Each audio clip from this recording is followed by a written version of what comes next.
ঐতিহ্য মসলিনকে জনপ্রিয় করতে রাজধানীতে মাসব্যাপী প্রদর্শনী। সুতা ও বুনন শৈলীর গবেষণা শেষে এই শিল্প আরও উন্নত হবে প্রত্যাশা উদ্যোক্তাদের। অমর একুশে গ্রন্থমেলার দ্বিতীয় শিশু প্রহরাজ, ক্ষুদে পাঠকদের পদচারণায় মুখর বইমেলা প্রাঙ্গণ। আমদানি কমায় রাজধানীর পাইকারি বাজারে দাম বেড়েছে রসুন ও লবণের, তবে সপ্তাহ ব্যবধানে দাম কমেছে আলু, আদা ও পেঁয়াজের। এবং চলতি বছরের জানুয়ারিতে যুক্তরাষ্ট্রে 1.5 লাখেরও বেশি কর্মসংস্থান সৃষ্টি হয়েছে, অর্থনীতি শক্তিশালী হচ্ছে দাবি মার্কিন প্রেসিডেন্টের।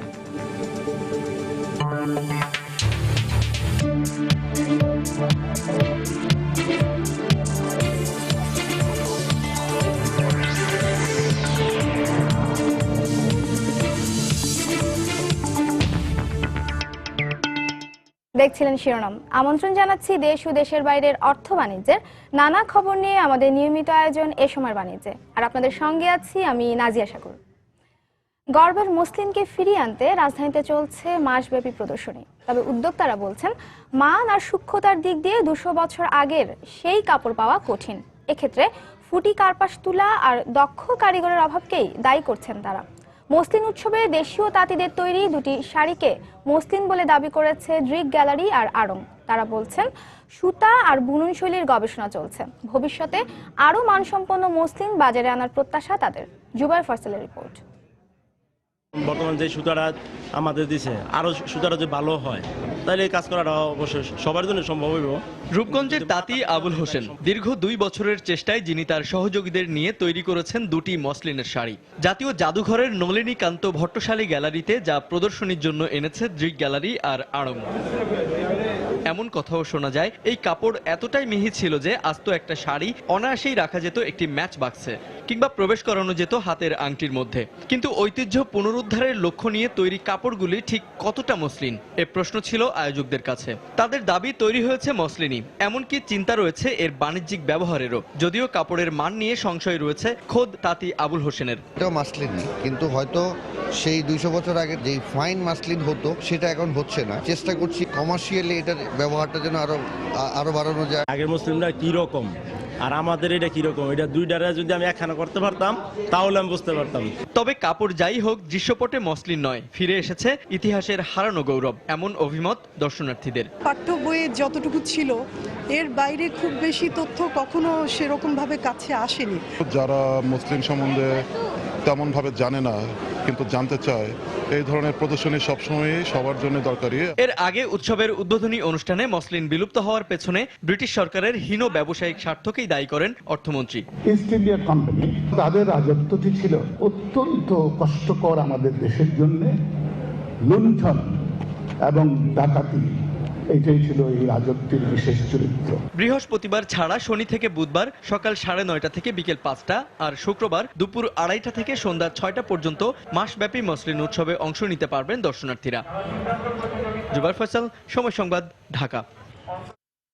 রাজধানীর পাইকারি বাজারে চালের দাম স্বাভাবিক থাকলেও আমদানি কমে যাওয়ায় দাম বেড়েছে রসুন ও লবণের। তবে সপ্তাহের ব্যবধানে দাম কমেছে আলু, আদা ও পেঁয়াজে। আর কেজি প্রতি সব ধরনের মশলায় কমেছে 20 থেকে 30 টাকা। রাজধানী মোহাম্মদপুর কৃষি মার্কেট ঘুরে এসে বিস্তারিত জানাচ্ছেন কাজল আব্দুল্লাহ। আলু, আদা ও পেঁয়াজের কমতি নেই এই বাজারে, ফলে প্রতি সপ্তাহেই কমছে নিত্য প্রয়োজনীয় এসব পণ্যের দাম। কেজিতে 2 থেকে 3 টাকা কমে আলু 9 থেকে 11, আদা 45 থেকে 48 এবং পেঁয়াজ বিক্রি হচ্ছে 21 থেকে 23 টাকায়। আলুর বাজার কম, পেঁয়াজের বাজারও কমতির দিকে, আদা কমতির দিকে, আলুতে কমছে গত সপ্তাহ তুলনায় 2 টাকা 3 টাকা কমছে কত জায়গায়। এদিকে দাম বেড়েই চলেছে রসুনের। গেল সপ্তাহে চেয়ে আরো 5 টাকা বেড়ে 1 কেজি রসুন বিক্রি হচ্ছে 148 থেকে 150 টাকায়। তবে কিছুদিনের মধ্যেই দাম কমবে বলে আশাবাদ ব্যবসায়ীদের। চায়না রসুনটা সারা বিশ্বেই চলে, মানে ওখান থেকে ওইখানেই দাম বেশি। যারা ইম্পোর্টার তারাও দাম বেশি দেখে অল্প অল্প আনতেছে। কিছুদিনের মধ্যে হয়তোবা দামটা একটু কমে যেতে পারে, কারণ আমাদের দেশের রসুন তো এখন উঠতেছে, অলরেডি উঠে গেছে। বাজার ঘুরে দেখা গেল সব ধরনের ডালের দাম রয়েছে স্বাভাবিক। কমেছে খোলা ও বোতলজাত সয়াবিনের দাম, তবে বিক্রেতারা জানান বাড়ছে লবণের দাম। অনেকদিন যাবতই বাড়তেছে, আস্তে আস্তে বাড়তেছে। তো গত সপ্তাহের তুলনায় একটু বেশি আর কি। সব কোম্পানিরাই বলতেছে লবণের দাম আর একটু বাড়বে। সপ্তাহের ব্যবধানে সবচেয়ে বেশি দাম কমেছে মশলায়। কেজিতে 10 থেকে 30 টাকা কমে জিরা 285 থেকে 330, দারচিনি 235 থেকে 240 এবং 1 কেজি সাদা এলাচ বিক্রি হচ্ছে 900 থেকে 1200 টাকায়। কাজল আব্দুল্লাহ, সময় সংবাদ, ঢাকা। এবারে জানবো দেশের ভোগ্যপণ্যের সবচেয়ে বড় পাইকারি বাজার চট্টগ্রামের খাতুনগঞ্জের খবর। সেখানে আছেন সহকর্মী কমল দে, সরাসরি চলে যাচ্ছি তার কাছে।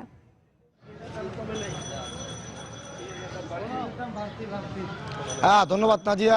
সপ্তাহের শুরুতে জমজমাট হয়ে উঠেছে দেশের সবচেয়ে বড় ভোগ্যপণ্যের পাইকারি বাজার চট্টগ্রামের খাতুনগঞ্জ, আসাদগঞ্জ এবং চাকতাই তার আশপাশের ব্যবসা প্রতিষ্ঠানগুলো। সকাল থেকে আমরা দেখেছি শত শত ট্রাক, পণ্যবাহী ট্রাক এই খাতুনগঞ্জে প্রবেশ করছে এবং মালামাল আনলোড করে আবার ফিরে যাচ্ছে। এক্ষেত্রে এখানে যানজট হওয়া মানে হচ্ছে ব্যবসায়ীদের কাছে সুফল, কারণ এখানে তারা মনে করে যানজট হওয়া মানে ব্যবসা ভালো হচ্ছে। এক্ষেত্রে আমরা দেখেছি বিপুল সংখ্যক পণ্যবাহী ট্রাক এবং কাভার্ড ভ্যান এগুলি এখানে এসে পণ্য নিয়ে আসছে। আমরা সবচেয়ে বেশি দেখেছি এখানে কিন্তু চট্টগ্রামে আজকে যে ভোগ্যপণ্যের বাজার যে রেট তাতে দেখেছি কিন্তু সব ধরনের কিন্তু যে ভোজ্য তেল আছে, ভোজ্য তেলের দাম বেড়েছে সবচেয়ে বেশি আকারে। এক্ষেত্রে আমরা দেখেছি মনপ্রতি সোয়াবিন, সুপার সোয়াবিন এবং পাম অয়েলের দাম বেড়েছে মনপ্রতি প্রায় 60 থেকে 100 টাকা পর্যন্ত।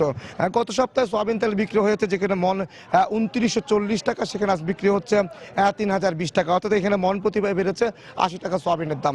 এক্ষেত্রে ব্যবসায়ীরা বলছেন যেহেতু যে গত কয়েক সপ্তাহ আগে প্রতি কেজিতে 5 টাকা যে দাম কমানোর যেটি সরকার অংশ নিয়েছে, ব্যবস্থা নিয়েছিল, তার এখানে কোনো প্রতিক্রিয়া এই বাজারে পড়েনি। আজ বিক্রি হচ্ছে পাম অয়েল বিক্রি হচ্ছে গত সপ্তাহে 2030 টাকা প্রতি মন, আর আজ বিক্রি হচ্ছে 2080 টাকা, অর্থাৎ সুপার পামের দাম, পাম অয়েলের দাম বেড়েছে মন প্রতি 50 টাকা। এক্ষেত্রে যে আপনি জানেন যে শীতকাল আসলে কিন্তু যে পাম অয়েলের দাম কমে যায়, যেহেতু জমাট বেঁধে যায়।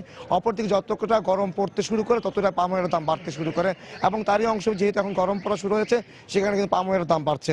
অপরদিকে সুপার সোয়াবিন গত সপ্তাহে বিক্রি হয়েছিল 2230 টাকা এবং আজ বিক্রি হচ্ছে 2290 টাকা, অর্থাৎ মন প্রতি 60 টাকা বেড়েছে সুপার সোয়াবিনের দাম। ব্যবসায়ীরা বলছেন যত গরম পড়বে তত সুপার সোয়াবিন এবং পাম অয়েলের দাম বাড়বে এবং অত সোয়াবিনের দাম তেল কিছুটা কমে আসবে। তবে আজ চিনির দাম বিক্রি হচ্ছে, প্রতি মন চিনি বিক্রি হচ্ছে আজকে 1590 টাকা, চিনি প্রতি প্রায় 30 টাকা কমেছে বলে ব্যবসায়ীরা আমাদেরকে জানিয়েছেন। গত সপ্তাহে চিনি বিক্রি হয়েছিল 1610 টাকা, আজ 1590 টাকা, অর্থাৎ কেজি 43 টাকা করে চিনি বিক্রি হচ্ছে। অপরদিকে যদি সরবরাহ বেড়েছে সে কারণে কিন্তু আমরা দেখেছি পেঁয়াজের দাম বেড়েছে। কিছু আমরা একটু দেখানোর চেষ্টা করি আপনাদেরকে।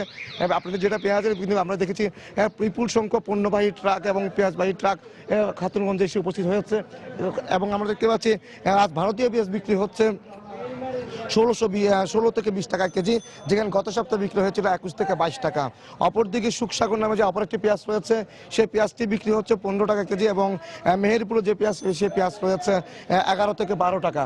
এবং আরেকটি বিষয় ভিত্তিতে রসুন, যে চায়না রসুন বিক্রি হচ্ছে 145 টাকা করে কেজি এবং যেটি গত সপ্তাহে বিক্রি হয়েছিল 144 টাকা, অর্থাৎ মন কেজি প্রতি রসুনের দাম 1 টাকা করে বেড়েছে। অপরদিকে আদা বিক্রি হয়েছিল গত সপ্তাহে 42 থেকে 43 টাকা আর আজ বিক্রি হচ্ছে 45 টাকা, অর্থাৎ আমরা দেখতে পাচ্ছি চায়না আদার দাম বেড়েছে প্রায় 1 কেজিতে 3 টাকা করে।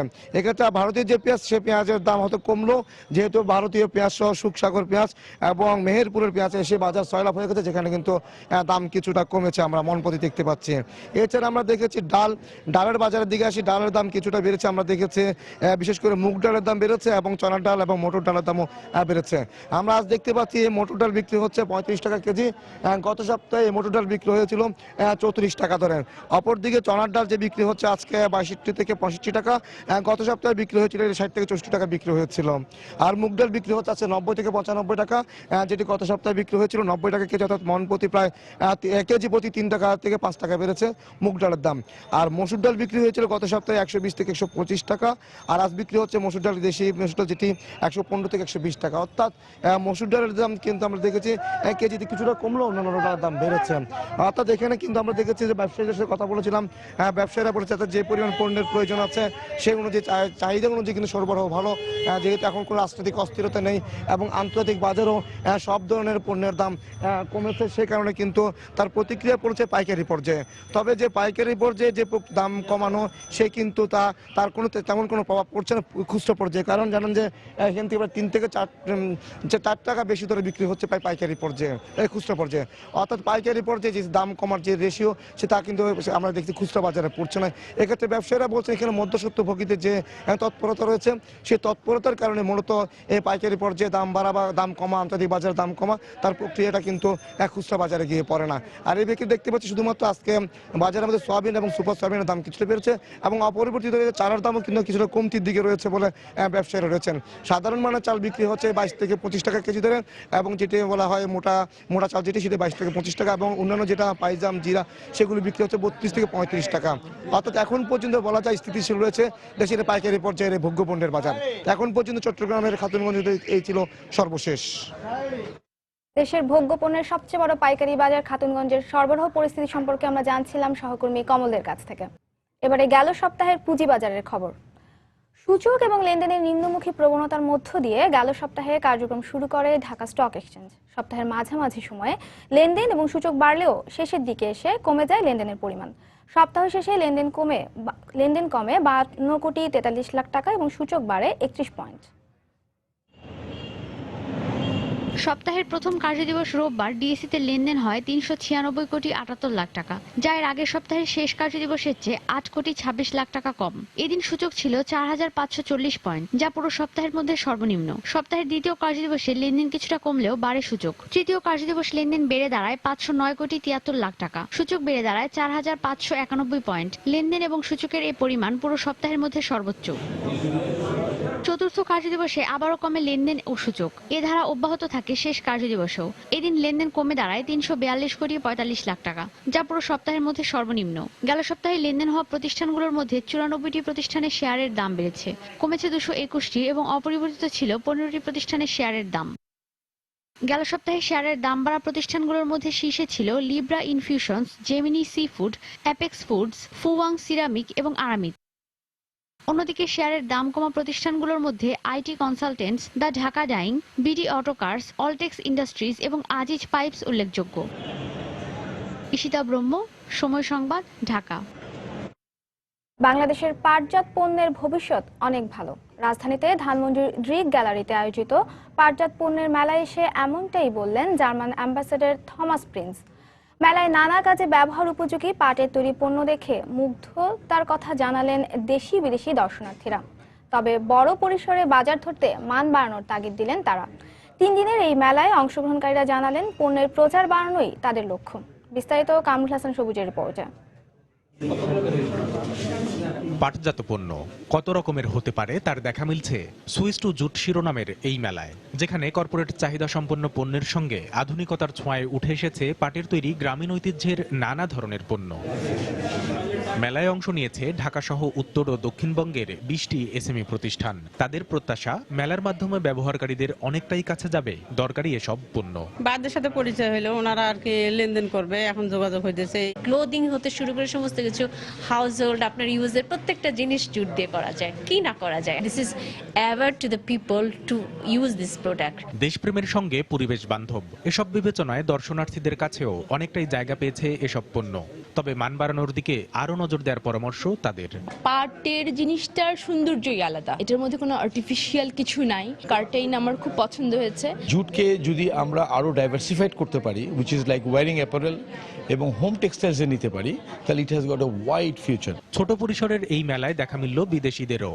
মুগ্ধ হয়ে জানালেন ক্রমেই পাটজাত পণ্যের চাহিদা বাড়ছে তাদের দেশেও। এখানে প্রদর্শিত পণ্যগুলো ভালো লাগার মতো। আমার মনে হয় এটা উদ্যোক্তা ও পাট চাষীদের জন্য একটা বড় সুযোগ করে দেবে। পরিবেশ বান্ধব হওয়ায় এসব পণ্যের বাজার বাড়ছে। সত্যিই বাংলাদেশের পাটের ভালো ভবিষ্যৎ রয়েছে। জার্মানিতে মাঝে পাটের ব্যবহার কিছুটা কমে গেলেও আবারও জনপ্রিয় হচ্ছে। মেলা শেষ হবে আগামী রোববার, চলবে প্রতিদিন বিকেল 3টা থেকে রাত 8টা পর্যন্ত। কামরুল হাসান সবুজ, সময় সংবাদ, ঢাকা। স্মার্ট ডিভাইসের চাহিদা বেড়ে যাওয়ায় দেশের প্রযুক্তি বাজারে কমেছে পার্সোনাল কম্পিউটার বা ডেস্কটপ পিসির বেচাকেনা। ব্যবসায়ীরা বলছেন দ্রুতগতির ডেটা ট্রান্সফার সুবিধার পাশাপাশি সহজে বহনযোগ্য হওয়ায় বাজারে বিক্রি বেড়েছে অপেক্ষাকৃত ছোট আকারের নোটবুক আর ট্যাবলেট পিসির। যদিও প্রযুক্তি পণ্যের ব্যবসায় লাভের অঙ্ক ক্রমেই কমছে বলেও দাবি ব্যবসায়ীদের। তবে বাজার বিশ্লেষকরা বলছেন ব্যবসায়ীদের মধ্যে সমন্বয়হীনতার কারণেই মুনাফা কমছে তথ্য প্রযুক্তি খাতে। জুবায়ের ফাসলের রিপোর্ট। সময়ের পরিবর্তন আর আধুনিক জীবনযাপন দুটোতেই প্রত্যক্ষ ভূমিকা রয়েছে কম্পিউটারের। এই একটিমাত্র পণ্যকে ঘিরেই সারা বিশ্বে গড়ে উঠেছে শক্তিশালী প্রযুক্তি বাজার। বাংলাদেশও এর ব্যতিক্রম নয়। দেশের প্রযুক্তি বাজার বলতেই সবার ধারণা সিপিইউ, মনিটর, মাউস, কিবোর্ড সহ কম্পিউটারের নানা যন্ত্রাংশের বেচাকেনা। এসব পণ্যের প্রায় প্রত্যেকটি বাজারে আসছে ভিন্ন ভিন্ন কোম্পানির হাত ধরে। তবে দেশের বাজারে এখন পর্যন্ত একচ্ছত্র আধিপত্য ধরে রেখেছে চীন। যুগের বিবর্তনে এখন সিআরটি মনিটর আর ঢাউস সাইজের সিপিইউ এর বদলে অনেকের হাতেই উঠেছে বিভিন্ন ব্র্যান্ডের ল্যাপটপ আর ট্যাবলেট পিসি। এতে একদিকে যেমন খরচ কমছে, অন্যদিকে সহজে বহনযোগ্য হওয়ায় প্রতিদিন বাড়ছে চাহিদা। কিন্তু বিক্রি বাড়লেও প্রত্যাশা অনুযায়ী মুনাফা অর্জিত হচ্ছে না বলে আক্ষেপ রয়েছে ব্যবসায়ী পর্যায়ে। আগেও ডেস্কটপ ছিল, এখনো ডেস্কটপ আছে, আগে ল্যাপটপ ছিল, এখনো ল্যাপটপ আছে। যে পার্থক্য যেটা হচ্ছে, এটার যে ভিতরের কারিগরণ মান এবং ভিতরে যে স্পেসিফিকেশন, এটা উন্নতি হচ্ছে। প্রচন্ড কম্পিটিশন হচ্ছে, ইম্পোর্টার বেড়ে যাচ্ছে, এক্সপেন্সটাকে কভার করার জন্য কন্টিনিউ প্রোডাক্ট নিয়ে আসতেছে, ভলিউম সেলটাকে ধরার চেষ্টা করতেছে। যার জন্য ভলিউম সেলটা ধরতে যাই আসলে প্রফিট মার্জিনটা কমে যাচ্ছে। তবে বাজার পর্যালোচকরা মনে করছেন ব্যবসায়ীদের নিয়ন্ত্রণ কিংবা পণ্যের বাজার মূল্য নির্ধারণে এখনো পিছিয়ে রয়েছে বাংলাদেশ, যার কারণেই দেশ জুড়ে চলছে অসুস্থ ব্যবসায়িক প্রতিযোগিতা। নিজেদের মধ্যে একটা বোঝাপড়া না থাকার কারণে যে সবাই একটা আনহেলদি কম্পিটিশনের ভিতর পড়ে। কারণ হচ্ছে কি, এখানে ম্যানুফ্যাকচারাররাও প্যারালাল ডিস্ট্রিবিউটর সবসময় দেওয়ার চেষ্টা করে, যেই কারণে এখানে প্রফিট করাটা বেশি ডিফিকাল্ট হয়ে যায়। যদিও বছরের শুরুতেই processor, motherboard, RAM, hard disk, বিভিন্ন ব্র্যান্ডের মনিটর ছাড়াও ল্যাপটপ, ট্যাবের দাম কিছুটা কমায় ব্যবসা ভালো হয়েছে উল্লেখ করে বছর জুড়ে তা অব্যাহত থাকবে বলেও আশা করছেন তারা। জুবাইর ফয়সাল, সময় সংবাদ, ঢাকা। অমর একুশে গ্রন্থমেলার প্রথম সপ্তাহের আজ দ্বিতীয় দিনের মতো চলছে শিশু প্রহর। বিশেষ এই আয়োজনে অংশ নিতে গতকালের মতো আজও বাবা মায়ের হাত ধরে মেলা প্রাঙ্গণে হাজির হচ্ছে কচিকাচারা। এই মুহূর্তে মেলা প্রাঙ্গণে আছেন সহকর্মী তরিকুল ইসলাম সৌরভ। সরাসরি চলে যাচ্ছি তার কাছে।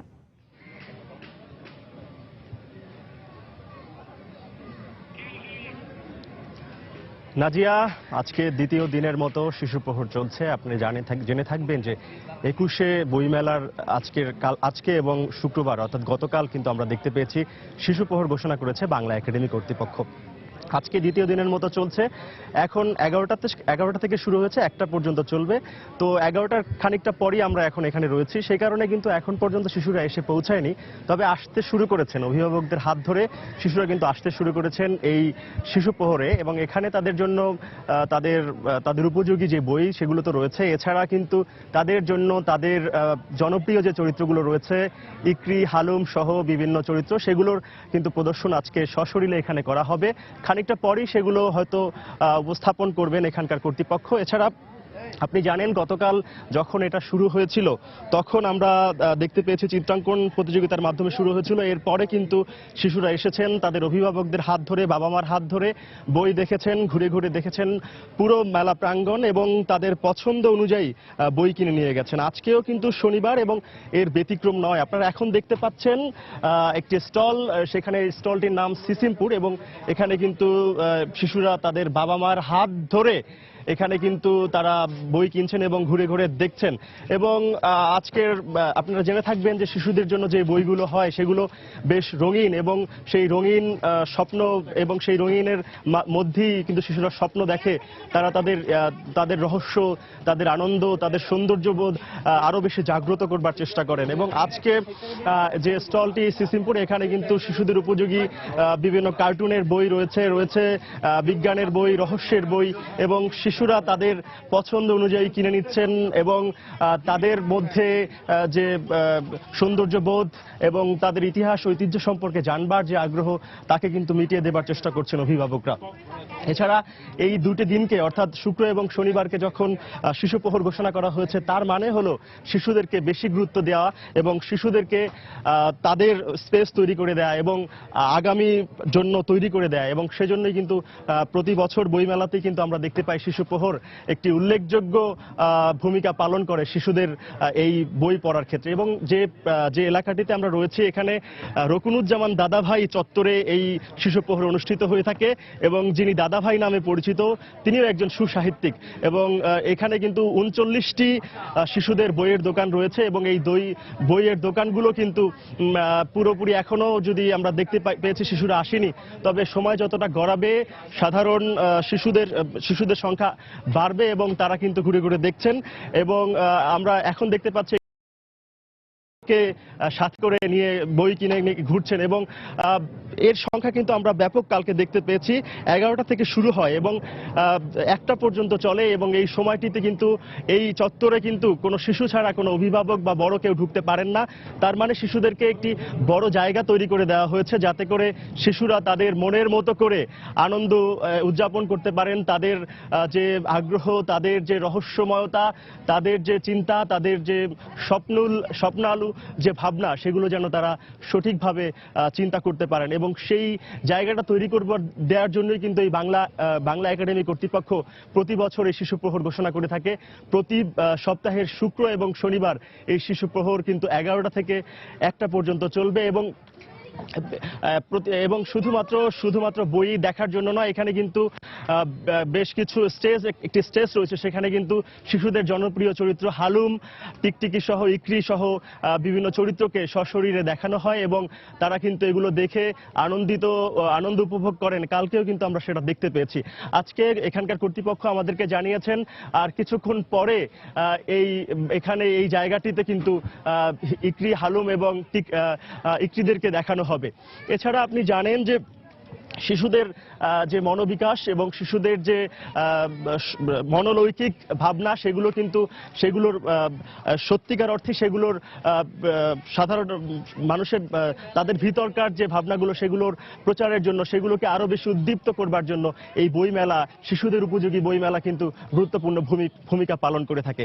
এছাড়া আপনারা জেনে থাকবেন যে বাংলা সাহিত্যে শিশুদের জন্য কিন্তু বেশ ভালো সাহিত্য রয়েছে এবং আমরা দেখতে পেয়েছি সুকুমার রায় থেকে শুরু করে এরপরে কিন্তু আরো আমরা দেখতে পেয়েছি হুমায়ুন আজাদ থেকে শুরু করে অনেক লেখকই কিন্তু শিশুদের উপযোগী করে বই লিখেছেন। এছাড়া ছড়া, উপন্যাস, গল্প তো রয়েছে কার্টুনের বই এবং আমরা শিশুদের যে বইগুলো দেখতে পাই সেগুলোর মধ্যে কিন্তু একটি রঙিন বই থাকে এবং যে রঙিন ছাপার অক্ষর শিশুদের মনোলৈকিক ভাবনাকে কিন্তু আরো বেশি প্রচারের দিকে নিয়ে যায় এবং শিশুরা কিন্তু হয়ে ওঠে তাদের যে সত্যিকারের ফ্যান্টাসির জগৎ, সত্যিকারের রহস্যের জগৎ এবং যে সৌন্দর্য বোধের যে অবস্থা, সেটা কিন্তু এই মেলার মাধ্যমে, এই শিশু প্রহরের মাধ্যমে বিকাশ হওয়া সম্ভব। এছাড়া এখন পর্যন্ত কিন্তু সব শিশুরা এসে পৌঁছায়নি, কিন্তু আমরা দেখতে পেয়েছি এখনো কিন্তু আসছেন অভিভাবকরা, তাদের ছেলে মেয়েদেরকে নিয়ে আসছেন এবং হাত ধরে যখন আসেন তখন মনে হয় যে একটি নতুন প্রজন্ম, নতুন একটি বাংলাদেশ গড়ার যে প্রত্যয়, নতুন বাংলাদেশ যে সৌন্দর্য দিকে ধাবিত হচ্ছে, সেটা স্পষ্টতই বোঝা যায়। এছাড়া আমরা কিন্তু এই শিশু প্রহরে যখন এসেছি তখন কিন্তু আলাদা করে গুরুত্ব দিতে দেখেছি অভিভাবকদের শিশুদের পছন্দের উপর এবং শিশুরা যেই বইটি পছন্দ করছেন সেটি কিনে দেওয়ার চেষ্টা করছেন। এছাড়া আপনি জানেন যে শিশুদের জন্য একটু পরেই হয়তো একটি তাদের উপযোগী করে যে সব জনপ্রিয় চরিত্র সেগুলো দেখানো হবে। পুরো মেলা প্রাঙ্গণে এখন পর্যন্ত কিন্তু অন্য দোকানগুলো জমজমাট না হতে শুরু করলেও সকাল থেকে কিন্তু এই শিশু প্রহরে কিন্তু ভিড় করেছে। আমরা এখানে একটি ছোট্ট শিশু দেখতে পাচ্ছি, যদি একটু কথা বলি, যে তুমি একটু দেখছো, কি দেখছো বলতে পারবে? কি দেখছো? বই। কার সাথে এসেছো তুমি? দাদুর সাথে। তাই? তোমার ভালো লাগছে? যে আমরা একটু আগেই একটু সময় আমরা একটা শিশুর সাথে কথা বলেছিলাম, তিনি কিন্তু জানাচ্ছিলেন তার ভালো লাগছে এবং এখানে আগত যেসব শিশু রয়েছে সবারই কিন্তু এই শিশু প্রহরে শিশুদের জন্য যে আয়োজন, সে আয়োজন বেশ জমজমাট হয়ে উঠেছে এবং আজকে এখন 11টা এবং 11টার পরে 1টা পর্যন্ত যখন সময় গড়াবে সঙ্গে সঙ্গে কিন্তু সবার দর্শনার্থী অর্থাৎ শিশুদের সংখ্যা বাড়বে, অভিভাবকরা আসবেন এবং এই চত্বরটিতে কিন্তু শুধুমাত্র অভিভাবকরা তাদের শিশুদের নিয়ে আসতে পারেন, কেননা অন্য সাধারণ মানুষকে ঢুকতে দেওয়া হচ্ছে না, যাতে করে শিশুরা তাদের মন মতো করে ঘুরে ঘুরে দেখতে পারেন, আনন্দ উপভোগ করতে পারেন এবং তাদের পছন্দ অনুযায়ী বই কিনে নিতে পারেন। আপনারা জেনে থাকবেন যে ছোটবেলা থেকেই অর্থাৎ শিশু বয়স থেকেই যদি পড়ার অভ্যাস গড়ে তোলা যায় তবে একটি শিশু তার সত্যিকার অর্থেই মানুষ হয়ে ওঠে, বাংলাদেশ ইতিহাস ঐতিহ্যের সাথে পরিচিত হয়ে ওঠেন এবং সেই প্রয়াসে কিন্তু বাংলা একাডেমি কর্তৃপক্ষ নিয়েছে। এবং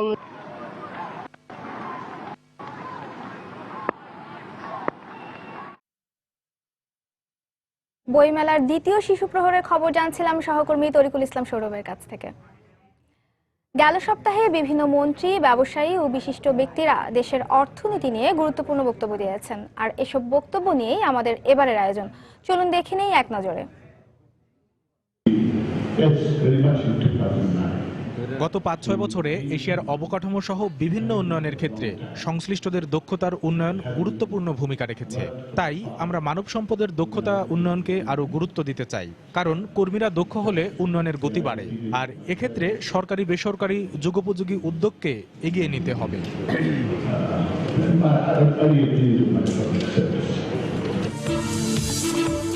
We are very much interested for transparency. অর্থনৈতিক উন্নয়নে অনেক দূর এগিয়েছি আমরা। 2021 সালে $60 বিলিয়ন পণ্য রপ্তানি করতে যায় বাংলাদেশ, যার মধ্যে পোশাক খাতের লক্ষ্যমাত্রা ধরা হয়েছে 50 বিলিয়ন। আর এসব লক্ষ্যমাত্রা অর্জন ও উন্নয়নের ধারাবাহিকতা ধরে রাখতে আমরা সেবা শিল্প সহ সব খাতে স্বচ্ছতা ও জবাবদিহিতা নিশ্চিত করতে চাই। আমাদের সরকারি খাত বেশ কিছু ঝামেলার সৃষ্টি করেছে।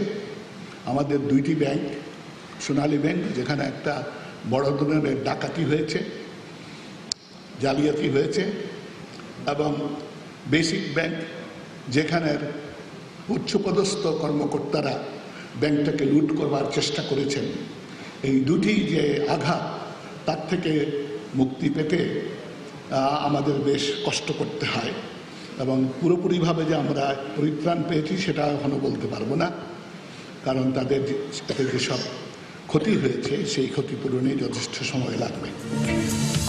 এখানে যে ভারতীয় হাই কমিশন রয়েছে, সেখানে যদি উনি ওনার হোম মিনিস্ট্রির একটি বেঞ্চ এখানে খোলেন, একটি শাখা, তাহলে ভিসা পেতে সুবিধা হবে এবং যাতায়াতের মধ্য দিয়ে বন্ধন আরও সুবিধা হবে। ভারতীয়রা যেভাবে এগিয়ে এসেছে আমাদের পাওয়ার প্ল্যান্ট সহ বিভিন্ন প্রোগ্রামে, আগামী দিনে এই পথ আরও সুগম হবে এবং বিনিয়োগের মধ্যে দিয়েও আমাদের সম্প্রীতি আরও বৃদ্ধি পাবে। মধ্যপ্রাচ্যে ইরান আমাদের একটা বড় বাজার। ইরান যে ট্রেড ফেয়ার করবে আমরা সেখানে অংশগ্রহণ করব। সামগ্রিকভাবে ইরানের সাথে বাংলাদেশের ব্যবসা বাণিজ্যের নতুন একটা সুযোগ সৃষ্টি হয়েছে, বাংলাদেশ সেই সুযোগটা কাজে লাগাবে। 9টি প্রকল্পের প্রাক্কলিত ব্যয়ের পরিমাণ হবে 4,858 কোটি 77 লক্ষ টাকা। বঙ্গবন্ধু শেখ মুজিব মেডিকেল বিশ্ববিদ্যালয়ের আরও কাজের পরিধি বাড়ানো, কাজের আরও সম্প্রসার করা, এবং সেই সম্প্রসারিত প্রকল্পের জন্য আমাদের আরও খরচ করতে হবে 1366 কোটি টাকা। মেডিকেল কেয়ার সেন্টার করা হবে, ইমার্জেন্সি মেডিকেল কেয়ার সেন্টার। কিডনির উপর যে সমস্ত ডিজিজ আছে সব কিডনির উপর একটা সেন্টার আমরা করতেছি। বিশ্বব্যাংকের সহায়তা ছাড়াই নিজেদের অর্থায়নে পদ্মা সেতু নির্মাণের পাশাপাশি 2021 সালের আগেই বাংলাদেশ মধ্যম আয়ের দেশে পরিণত হবে বলে মন্তব্য করেছেন আইনমন্ত্রী অ্যাডভোকেট আনিসুল হক। গত সন্ধ্যায় ব্রাহ্মণবাড়িয়ার কসবায় চকচন্দ্রপুর মাঠে এক জনসভায় প্রধান অতিথির বক্তব্যে তিনি একথা বলেন। বাংলাদেশ আর তলাবিহীন জুড়ি নয়, আমরা নিজেদের পয়সায় পদ্মা ব্রিজ করছি। গরিব দেশ থেকে এখন নিম্ন মধ্যবিত্ত দেশ হয়েছি। 2021 সালে ইনশাআল্লাহ, 2021 সালের আগে ইনশাআল্লাহ মধ্যম আয়ের দেশ হয়ে যাব। বিদ্যুৎ উৎপাদন যা ছিল তার থেকে 300 গুণ বাড়ানো হয়েছে। চট্টগ্রামে ট্রাভেল এজেন্টদের নিয়ে দিনব্যাপী ডি রিকগনিশন কার্নিভালের আয়োজন করেছে বেসরকারি বিমান সংস্থা ইউএস বাংলা এয়ারলাইন্স। গতকাল বিকেলে জমকালো আয়োজনে বন্দরনগরী বিনোদন কেন্দ্র ফয়েজ লেকের সি ওয়ার্ল্ডে এই কার্নিভাল অনুষ্ঠিত হয়।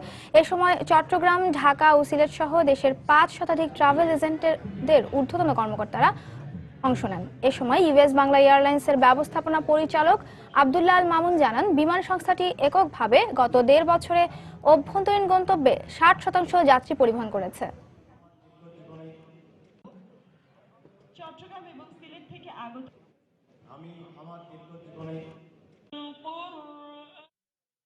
কক্সবাজারে শুরু হয়েছে স্কয়ার টয়লেট্রিজ ও স্কয়ার ফুড অ্যান্ড বেভারেজ লিমিটেডের বার্ষিক বিক্রয় সম্মেলন 2016। গতকাল শহরের কলাতলির একটি হোটেলের হল রুমে এই সম্মেলনের উদ্বোধন করেন স্কয়ার গ্রুপের ভাইস চেয়ারপারসন রত্না পাত্র। এই সময় স্কয়ার টয়লেট্রিজ ও ফুড অ্যান্ড বেভারেজ লিমিটেডের ব্যবস্থাপনা পরিচালক অঞ্জন চৌধুরী সহ প্রতিষ্ঠানটির অন্যান্য কর্মকর্তা ও প্রতিনিধিরা উপস্থিত ছিলেন।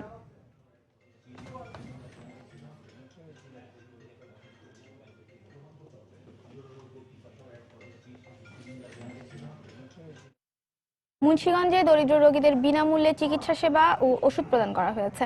গতকাল সদর উপজেলার Munshiganj vocational technical school and কলেজে যমুনা ব্যাংক ফাউন্ডেশনের অর্থায়নে এই ওষুধ বিতরণ করা হয়। এ সময় বিনামূল্যে প্রায় 200 রোগীর চোখে অস্ত্রোপচার করা হয়েছে। পরে জেলার বিভিন্ন ইউনিয়নের হাজারো দরিদ্র মানুষের মাঝে কম্বল বিতরণ করেন উদ্যোক্তারা।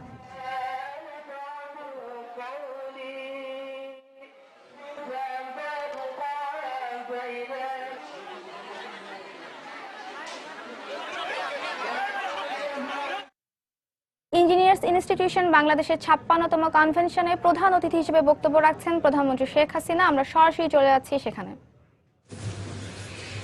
আইবি 56তম কনভেনশনে উপস্থিত বাংলাদেশের বিভিন্ন অঞ্চল থেকে আগত এবং বিদেশ থেকে আগত সকল প্রিয় প্রকৌশল ভাই বোনেরা, সমবেত সুধী মণ্ডলী, আসসালামু আলাইকুম। ইঞ্জিনিয়ার্স ইনস্টিটিউশন বাংলাদেশের 56তম কনভেনশনে উপস্থিত সকলকে আমি আমার আন্তরিক শুভেচ্ছা জানাচ্ছি। ফেব্রুয়ারি মাস আমাদের মাতৃভাষায় কথা বলা অর্জনের মাস। আমি ভাষা আন্দোলনের যারা শহীদ তাদের প্রতি শ্রদ্ধা জানাচ্ছি।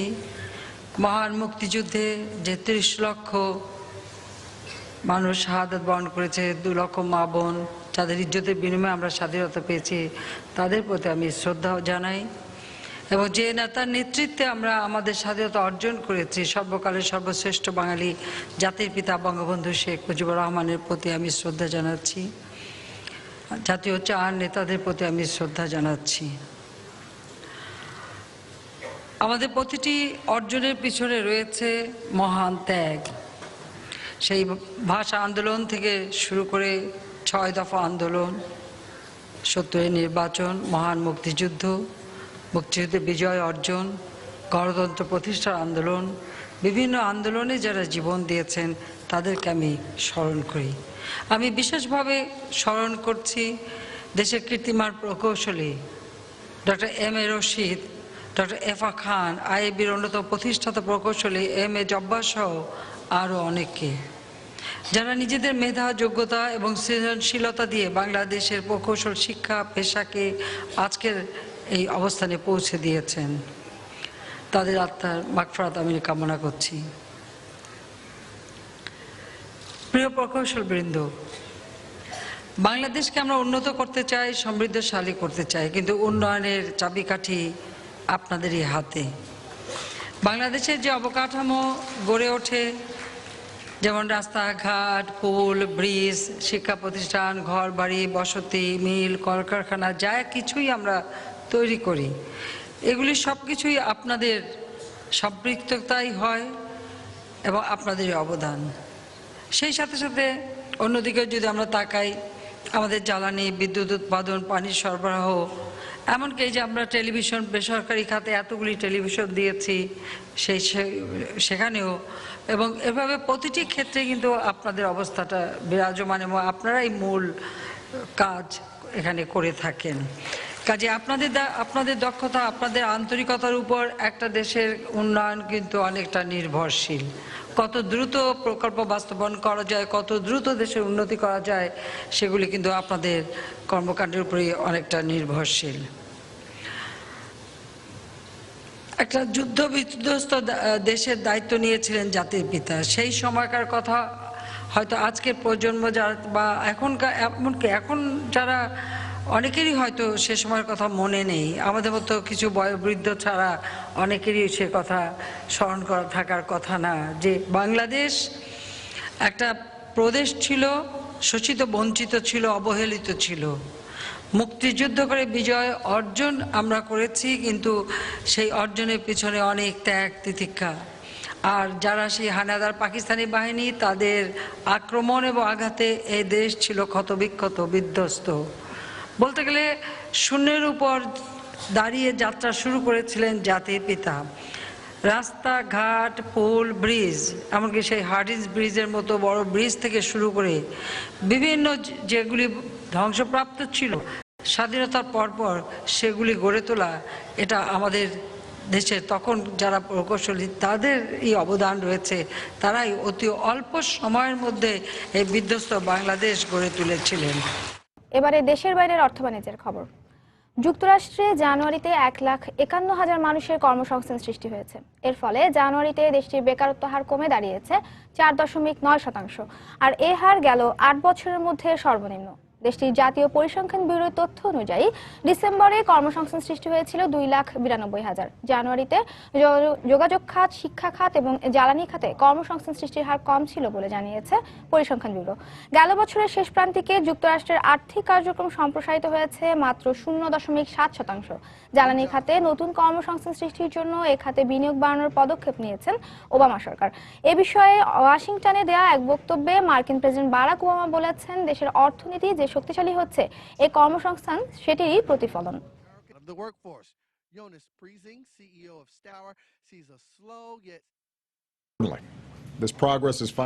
যুক্তরাষ্ট্রের অর্থনীতি এখন বিশ্বে সবচেয়ে শক্তিশালী অবস্থানে রয়েছে। চীন, ইউরোপের মতো সব উন্নয়নশীল অর্থনীতি এখন চ্যালেঞ্জ মোকাবেলা করছে। নতুন কর্মসংস্থান সৃষ্টি এবং শিক্ষার উপর জোর দিয়েই আমি বাজেট পেশ করি। গেল 7 বছরে বেকারত্বের হার 10% থেকে নেমে 4.9% এসেছে। ভবিষ্যতে যেন আরো কমে সেভাবে কাজ করছি আমরা। 2016 সালে 19 সদস্যভুক্ত একক মুদ্রাঞ্চল ইউরোজোনের প্রবৃদ্ধি হবে 1.7%। 2017 সালে প্রবৃদ্ধির আকার দাঁড়াবে 1.9%।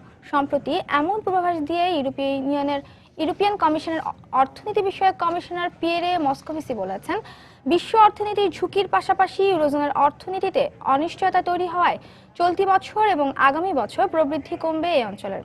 ইউরোপে এক সংবাদ সম্মেলনে তিনি আরও বলেন, প্রবৃদ্ধি যেমনই হোক না কেন অভ্যন্তরীণ চাহিদা না বাড়ার বিষয়টি এখনও ইউরোজোনের জন্য ঝুঁকি। এক্ষেত্রে জ্বালানি তেলের দাম ইউরোর দুর্বল মানের কারণে ইউরোজোন কিছুটা লাভবান হলেও বিশ্ব অর্থনীতির ধীরগতির কারণে এই অঞ্চলের অর্থনীতিতে ঝুঁকি থেকেই যাচ্ছে। এর মধ্যে জার্মানি, ফ্রান্স ছাড়া ইউরোজোনের বেশিরভাগ দেশের অর্থনীতিরই বেহাল দশা। তাই ইসিবির একের পর এক পদক্ষেপের পরও মূল্যস্ফীতি 2% লক্ষ্য অর্জন কঠিন হয়ে পড়ছে ইউরোজোনের জন্য। ইউরোপের ব্যাংকগুলোর সাথে বাণিজ্যিক সম্পর্ক এখনো ইরানের আর কোনো বাধা না থাকার বিষয়টি যুক্তরাষ্ট্রকে নিশ্চিত করার আহ্বান জানিয়েছে তেহরান। জানুয়ারিতে ইরানের উপর পরমাণু নিষেধাজ্ঞা তুলে নেওয়ার পর থেকে অনেক বিদেশি ব্যাংকেরই দেশটির সাথে বাণিজ্য সম্প্রসারণের জন্য চেষ্টা চালাচ্ছে। এ বিষয়ে ইরানের পররাষ্ট্রমন্ত্রী মোহাম্মদ জাভেদ জাফরি বলেছেন, বিদেশি ব্যাংকগুলোর ইচ্ছা থাকা সত্ত্বেও এখনো আস্থার অভাবে সম্পর্ক পুনঃস্থাপন সম্ভব হচ্ছে না। যুক্তরাষ্ট্র নিশ্চিত করলেই ব্যাংকগুলো আবারও ইরানে কার্যক্রম শুরু করবে বলেও আশা প্রকাশ করেছেন তিনি। এদিকে নিষেধাজ্ঞা তুলে নিলেও ডলারের ইরানের সাথে কোনো ধরনের লেনদেনে যাচ্ছে না যুক্তরাষ্ট্র। তাই ইরানের ব্যাংকগুলোর সাথে ব্যবসায়িক সম্পর্ক পুনঃস্থাপনের ব্যাপারে দ্বিধান্বিত বিদেশি ব্যাংকগুলো।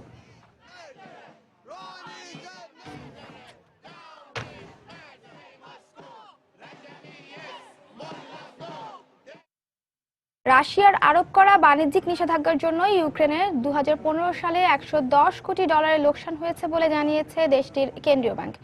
সম্প্রতি প্রকাশিত রিপোর্টে কেন্দ্রীয় ব্যাংক কর্তৃপক্ষ জানায়, মস্কো ইউক্রেনের পণ্যে নিষেধাজ্ঞা আরোপের পর দেশটিতে আশঙ্কাজনক হারে কমে গেছে নিত্যপণ্যের দাম। দেশটির কেন্দ্রীয় ব্যাংক বলছে, এ কারণে ইউক্রেনের বাণিজ্য ঘাটতি চলতি বছর $250 কোটি পৌঁছাবে। 2015 সালে এর পরিমাণ ছিল $20 কোটি। নিত্যপণ্যের পাশাপাশি কমছে রুশ মুদ্রা রিভনিয়ার মান।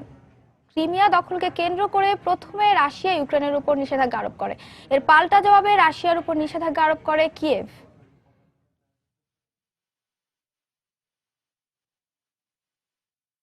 2015 সালে মাত্র 4.7% প্রবৃদ্ধি হয়েছে ইন্দোনেশিয়ার। এ নিয়ে টানা পঞ্চম বছরের মতো সংকুচিত হলেও দক্ষিণ পূর্ব এশিয়ার বৃহত্তম এই দেশটির অর্থনীতি।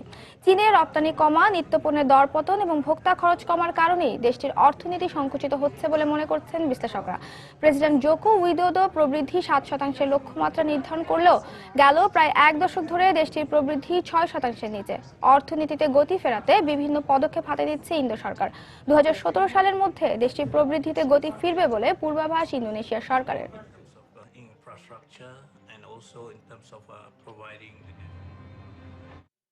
আবারও জানিয়ে দিচ্ছি এই সময় বাণিজ্যের শিরোনামগুলো। হারানো ঐতিহ্য মসলিনকে জনপ্রিয় করতে রাজধানীতে মাসব্যাপী প্রদর্শনী। সুতা ও বুনন শৈলীর গবেষণা শেষে শিল্প আরো উন্নত হবে, প্রত্যাশা উদ্যোক্তাদের। অমর একুশে গ্রন্থমেলার দ্বিতীয় শিশু প্রহর আজ। খুদে পাঠকদের পদচারণায় মুখর বইমেলা প্রাঙ্গণ। আমদানি কমায় রাজধানীর পাইকারি বাজারে দাম বেড়েছে রসুন ও লবণের, তবে সপ্তাহ ব্যবধানে দাম কমেছে আলু, আদা ও পেঁয়াজের। এবং চলতি বছরের জানুয়ারিতে যুক্তরাষ্ট্রে 1.5 লাখেরও বেশি কর্মসংস্থান সৃষ্টি হয়েছে, অর্থনীতি শক্তিশালী হচ্ছে দাবি মার্কিন প্রেসিডেন্টের। এই ছিল এই সময়ের বাণিজ্যে। যে কোনো খবর পেতে ভিজিট করুন সময় নিউজ.tv। সঙ্গে থাকুন সময়ের।